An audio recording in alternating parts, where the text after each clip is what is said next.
Welcome to this episode of Spotlight on Policy. My name is Stephanie Witt, and I'm the Director of the Public Policy Center here at Boise State University.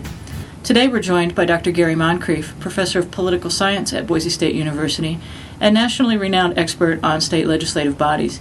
Gary's going to talk with us about Idaho's legislature, its makeup, and the things that make it a unique policy-making context. I think there are two things right off the top that you have to say that help explain a good deal about the Idaho legislature. The first thing is that it's a part-time legislature. It only meets a couple of months out of the year, usually between 2 and 3 months, and the staffing level is quite low in the Idaho legislature. I mean, it's considered a citizen legislature, and so the resources they have are not very great. The number of full-time staffers in the Idaho legislature is well under 100, which is one of the least staffed legislatures in the country. The staff is very good, there's just not very many of them. The second thing that I think one needs to understand when talking about the Idaho legislature right off the top is that the partisan distribution in the Idaho legislature is heavily skewed. There are more Republicans as a proportion than the Idaho legislature compared to Democrats than is true of any state legislature in the United States right now. It is clearly a one-party legislature.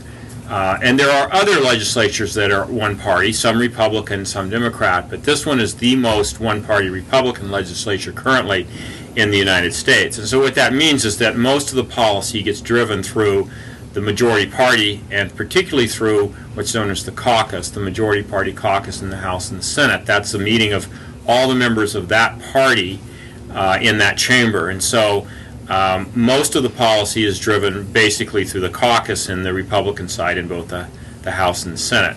There are some other features of the Idaho legislature that are a little unusual. One of them is that bill introductions in the Idaho legislature are done almost entirely through the committee structure itself. There are 14 committees in the House and 10 in the Senate, I think are the numbers these days. And in most states what happens is when a legislator wants to introduce a piece of legislation, he or she can do that by simply giving that proposed bill to the clerk of the chamber. They will assign a number to it and it will be automatically introduced and printed.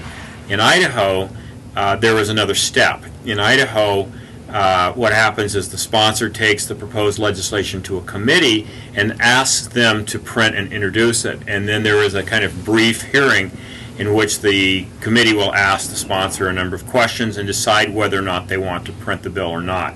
What this means is that in Idaho, about 30% of the proposed pieces of legislation aren't even printed.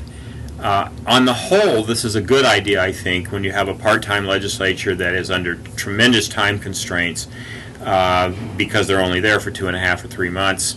And so what it does is it keeps a lot of the bills that probably are not going to pass anyway from getting into the system in the first place. But it should also be recognized that this can sometimes be used just to prevent an issue from coming up in the committee. And so sometimes the downside of the system is that some issues simply don't get a very full hearing. In fact, very little hearing at all, or airing in the public. But on the whole, I think it is an innovation in the Idaho legislature that is pretty useful and is very unusual. You just don't find that in any other state legislatures. Most of the policy making actually occurs through the committees, and the committee structure in Idaho is a very important and powerful one.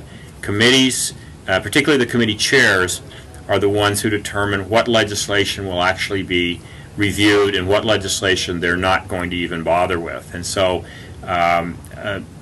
there will be a number of bills that will come before the legislature this year in which the legislature, even though they have agreed to introduce and print the bills, they won't actually hold a hearing on the bill, largely because of time constraints again. So every year there will be a number of bills that simply don't get heard, and we'll have to wait until the following year for that.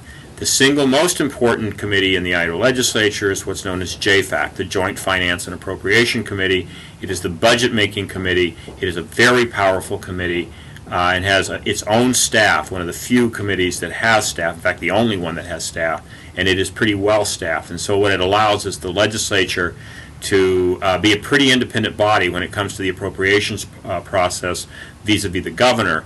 And that's not true in most states. In most states, the legislature is pretty much in a kind of second-hand position compared to the administrative branch in the budget process, and that's definitely not the case in Idaho. Thank you, Gary. Appreciate your time. You bet.